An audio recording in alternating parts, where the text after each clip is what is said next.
ও মাই god, Mustafizur রহমানের এই কেমন বোলিং তাণ্ডব। মুস্তাফিজুর রহমান যেন একাই 100। হ্যাঁ দর্শক, এবার মুস্তাফিজুর রহমানের বোলিং তাণ্ডবে গুজরাটকে কাঁদিয়ে সহজ একটি জয় তুলে নিল চেন্নাই সুপার কিংস।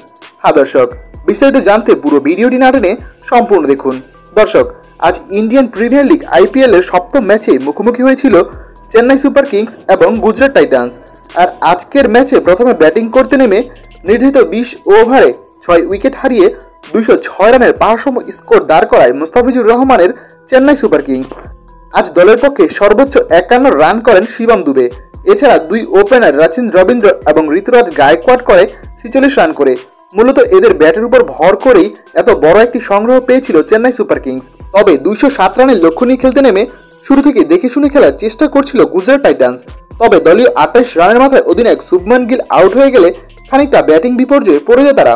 এরপর 34, 55 এবং 96 রানের মাথায় নিয়মিত বিরতিতে উইকেট হারাতে থাকে। তবে এক পর্যায়ে খেলার মোড় ঘুরে দেন মুস্তাফিজুর রহমান।